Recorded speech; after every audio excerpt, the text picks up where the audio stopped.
Oi, gente, estamos aqui com mais uma parte do conteúdo, a parte 2 do assunto da classificação periódica dos elementos.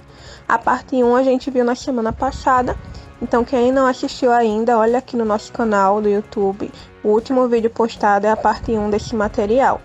Assiste e fica ligadinho para poder acompanhar o que a gente vai falar agora na parte 2, tá bom? Então vamos lá. A gente vai começar falando sobre as propriedades periódicas e aperiódicas dos elementos químicos. Como vocês podem ver aí no material, objetos com perfis periódicos, isto é, repetitivos, são muito comuns. Podemos dizer que muitas propriedades dos elementos químicos variam periodicamente ao longo da tabela periódica, sendo por isso chamadas propriedades periódicas. Como exemplos, podemos citar o raio atômico, o volume atômico, densidade absoluta, temperatura de fusão e ebulição, e etc. Várias outras propriedades. Esse fato é expresso pela lei da periodicidade de Moseley. Aí tem um exemplozinho de uma corrente comum, qualquer corrente, podem ser até essas correntes de colar, que são menores, onde tem vários elos, vários círculozinhos unidos entre si. Ou seja, em uma corrente os elos eles se repetem. Por exemplo, a gente poderia dizer que uma corrente ela possui propriedades periódicas, que são repetitivas. Só citando como exemplo, tá? Há, contudo, algumas propriedades cujos valores só aumentam com o número atômico e outras cujo valor só diminui com o número atômico. São as chamadas propriedades aperiódicas. O número de massa sempre aumenta com o aumento do número atômico. Isso a gente pode observar até pela tabela periódica. O calor específico do elemento no estado sólido sempre diminui com o aumento do número atômico. Calor específico, gente, é a quantidade do calor necessário para elevar de 1 grau Celsius a temperatura de 1 grama do elemento, tá? A gente vai ver isso mais para frente, esse conteúdo mais para frente. No entanto, as propriedades periódicas, que a gente viu agora há pouco, são mais comuns e importantes, de maneira que daqui para frente, somente elas serão estudadas com mais detalhes. Então, existem aí as propriedades periódicas e aperiódicas, porém as mais comuns são as periódicas, são aquelas que se repetem. E aí no slide a gente pode ver um gráfico, onde ele relaciona número atômico e número de massa, mostrando que quanto maior o número atômico, maior o número de massa. À medida que vai aumentando o número atômico, ao longo dos períodos da tabela periódica, também vai aumentando o número de massa do elemento. Raio atômico. O raio atômico dos elementos é uma propriedade periódica, pois seus valores variam periodicamente, isto é, eles aumentam e diminuem seguidamente, de acordo com o aumento do número atômico. É difícil medir o raio de um átomo, pois a nuvem de elétrons que o circunda não tem limites bem definidos. Costuma-se então medir com o auxílio de raio-x, a distância entre dois núcleos vizinhos, e dizer que o raio atômico é a metade dessa distância. A distância a gente chama de d, e o raio atômico a gente considera como sendo a letra R. De um modo mais completo, dizemos que o raio atômico de um elemento é a metade da distância internuclear mínima que dois átomos desse elemento podem apresentar sem estarem ligados quimicamente. Aí a gente pode ver dois círculos verdes, que está simulando como se fossem dois átomos, e aí marcando que seria a distância entre, digamos assim, o meio de cada um deles, dividido por 2, que seria o valor do raio.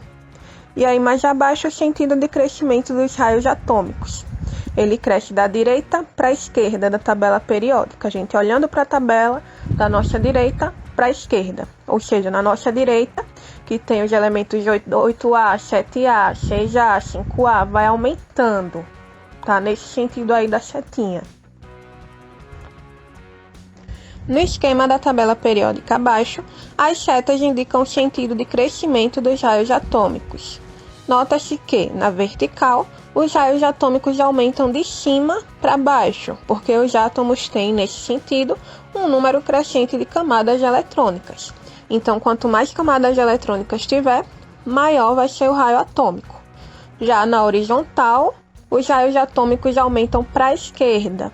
Isso acontece porque, para a direita, as camadas eletrônicas são atraídas cada vez mais intensamente pelo núcleo, ou seja, fazendo com que o raio delas fique menor, porque a carga positiva do núcleo também cresce para a direita.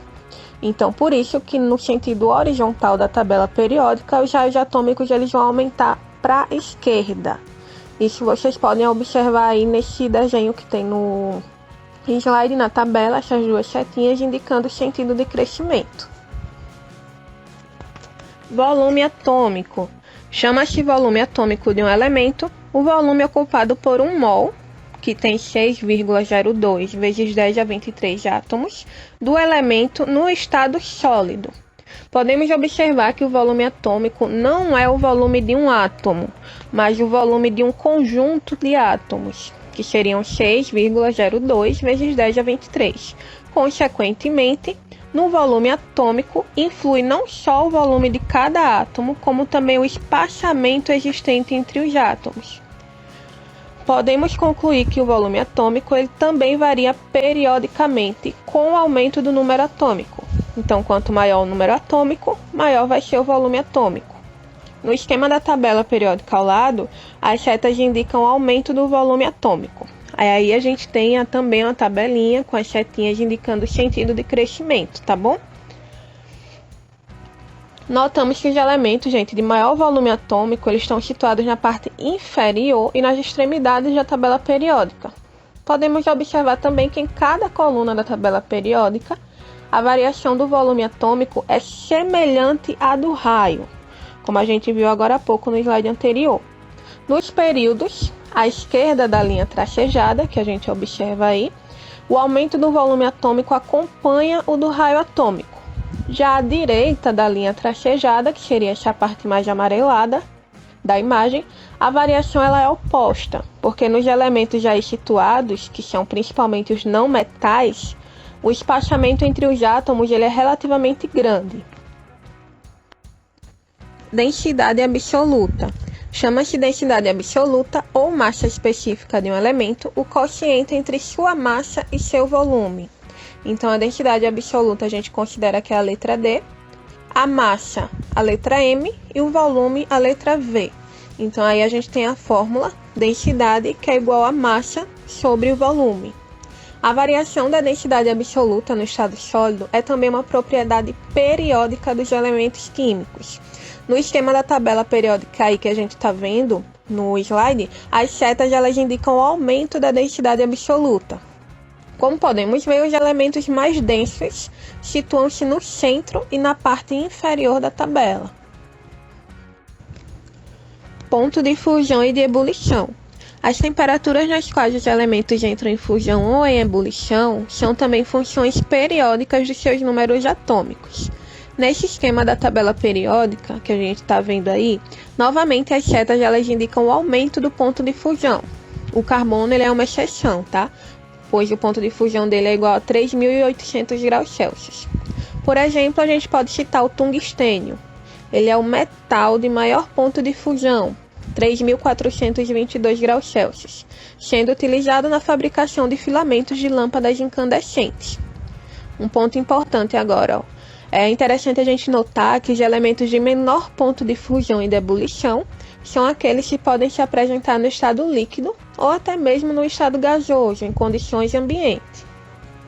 Com exceção do hidrogênio, esses elementos estão situados à direita e na parte superior do esquema da tabela periódica, como a gente está vendo aí.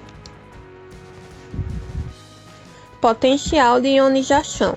Chama-se potencial ou energia de ionização a energia necessária para arrancar um elétron de um átomo isolado no estado gasoso.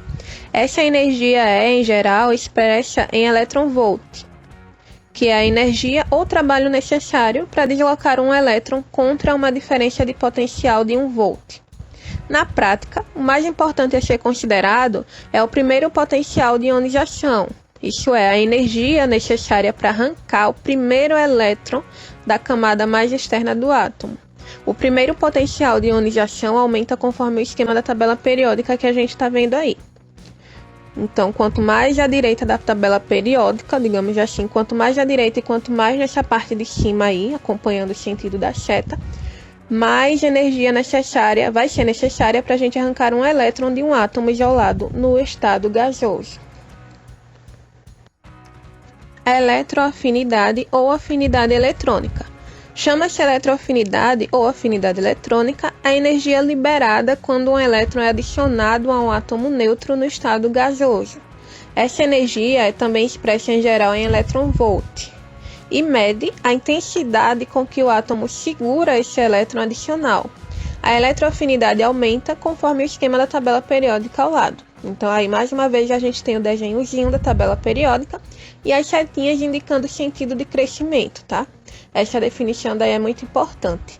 É a energia liberada quando um elétron é adicionado a um átomo neutro. Então, com isso, a gente termina a parte 2 do conteúdo da semana. Aí tem as referências, o livro base que a gente utiliza, que é o Feltri, de Química Geral, volume 1. Sexta edição, de São Paulo, da editora Moderna, de 2004. E tem a referência das figuras que a gente utilizou. Grande parte delas é tirada também do livro que a gente tem como base, que é o Feltri. E sigam a gente no Instagram, @@matizando. A gente está fazendo várias postagens legais lá sobre químicos, sobre curiosidades dos conteúdos, sobre vários temas legais. Sigam a gente, curtam as postagens, mandem direct com as dúvidas. E aqui também no canal, se inscrevam, compartilhem com os amigos. Se tiverem alguma dúvida, pode deixar tanto aqui nos comentários do vídeo como lá no direct do nosso Instagram, ou mandar também para o e-mail, que é o esquematijandocontato@gmail.com. Então é isso, obrigada e até a próxima aula.